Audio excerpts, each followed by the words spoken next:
Hello, my friends, and welcome back. Thank you very much for being with me again today. Well, it seems like the evil Russians are not isolated as the 40 countries of the good countries bloc try to tell us. Maybe you're aware that the goal is to isolate Russia from the rest of the world. And actually, the 40 countries that follow the best country in the world, which is the United States of America, followed suit and they isolated Russia. But hey, the world is made out of 193 countries. And if you look over the map, you find out that these 40 countries that are following orders to the dot and comma over there, they are not a majority whatsoever territorial, if you talk about territory and population, mass, whatever you want to call it. The only thing that they got is weapons and economy. Yeah, it's true, they have an economy, but also the other side has a big economy, which is China. And not only, you have always room for expansion. Now, what happened here? There's going to be a G20 meeting, and it seems like India joins plainly the other side of the equation, which is Russia, the one that was, how do you call it, put to the side and isolated. China did the same thing about 3 days ago after the Munich so-called security conference, when they came out and say, you know what, we kind of say bye-bye to you, we're done with you guys. And they visited the foreign ministry of China, visited Lavrov, visited Putin while in Moscow. And Xi Jinping will visit Moscow in a few months or so. Another sign that China comes out and says, you know what, you got them right, we are on this side, so here we are. We kind of knew India is, we're in between, but it's resistance to the pressure coming from the good countries to join the little follow order club. Shows that they are kind of on the other side, or at least they try to be impartial. But it's not, you're not considered impartial by the good countries, because if you don't follow the script, everybody, any country that doesn't follow the script, the script is a enemy of us, of the good countries, and you are a friend of Russia. So India may say how much they want, hey, you know what, we are impartial, we just look for our interest. India is considered an enemy by the West. They're still trying to buy India here and there, put pressure, but it seems like India decided at the coming G20 meeting that they are not going to join the good countries, but on the contrary, they will join to be isolated together with the bad countries. So far we got Russia, we got China, and we probably have India on the structure of the BRICS countries. The Chinese and Russians are conducting a military training together with South Africa, in the South Africa area with their navies, and the big club, the countries of the good, are very upset about it. But I think it's right in your face who's who, what's what. It's just that they don't want to say it yet, because that will put us in a us, the good countries, put us in a situation where we have to justify it and lie too much. So that's going to come slowly, when we're going to say, these guys are the bad countries. But people will have questions. Wait a minute. There's not like, Weasel Romania, or I don't know, Bulgaria or Albania, these kind of countries. They are big countries. India and China joined the evil Russians. So why did they do that? Oh, because they're bad and we're good. So no more questions. So let's see what happens here with the Indians. So this article comes from the New Voice of Ukraine, and it deals with G20. India doesn't want to discuss sanctions against Russia at G20. Well, why would they? Well, because the good countries impose sanctions at G7, and now they think they can expand it to G20. So obviously this is a Ukrainian media outlet, so get ready. Reuters notes that India has so far refused to explicitly accuse Russia of aggression against Ukraine and has increased purchases of Russian oil over 2022. Now, this is a criminal act so far. First, they didn't follow the script, which is accuse Russia of aggression against Ukraine. They say, well, maybe things are not really like a clear cut. Oh, what I'm talking about, it's evil versus good. That's all, and you have to pick. It can be in between. And moreover, it increased purchases of Russian oil over 2022. So that's strike two, actually.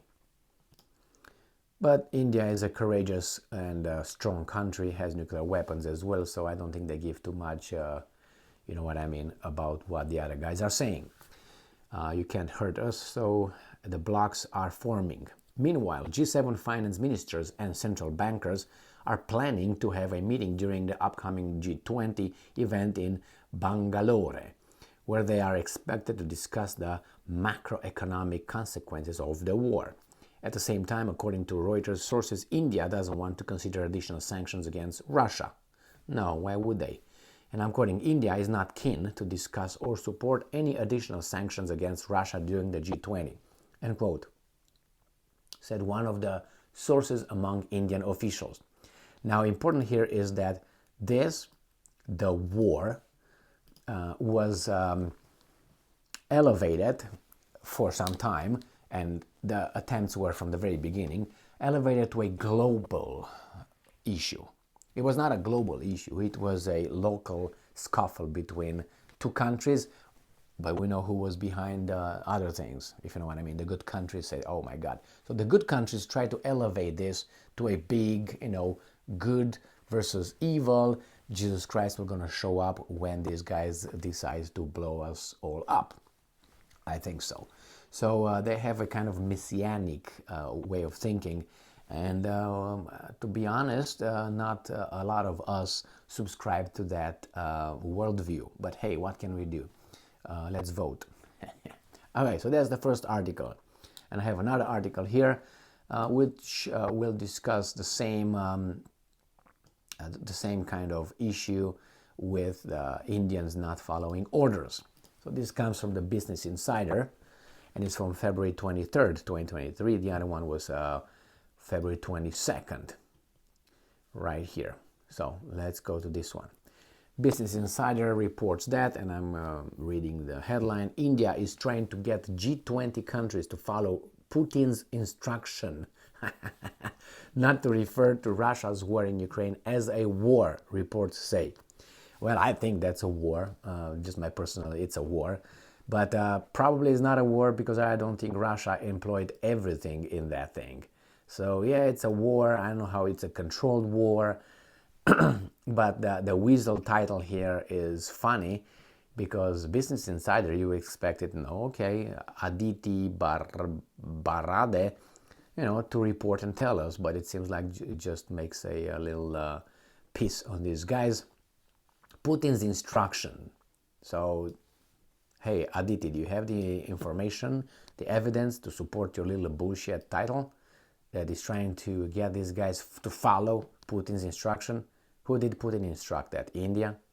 Well, what do you expect? Below 86 IQ, author of a Business Insider article. India doesn't want the G20 to label Russia's invasion of Ukraine as a war, per Reuters. Its officials tried to convince members to refer to it as a crisis, but were met with pushback. By some, yeah, that's true, okay. India's stance mirrors that of Russia, which insists the war to be called a special military operation. Well, if your opinion on something coincides with someone else's, it doesn't mean that you support that someone else. For instance, if I say that I like the blue sky, and let's say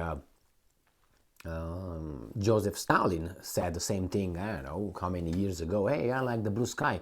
It doesn't mean that I was, hey, Stalin, how are you going to talk about the blue sky? Oh, you like it? Okay, I like it too. All right, click. I don't think that's going to, it's a very poor way of associating people or entities just because some people agree with something or they see a situation is in a certain way. For instance, let's say I wear a brown shirt today, which I don't, but anyway, you say, oh, Emil supports the brown shirts. Emil must have this ideology. That's a stupid interpretation because you wore pants. And Adolf wore pants as well, and many other criminals wore pants. Does it make you a criminal? No, but hey. Or when they say, well, he committed that crime because he read one time that book. Well, I read the Bible too. So in Bible there's a lot of pop pop pop pop pop pop pop juju bazookas, you know what I mean? So and a lot of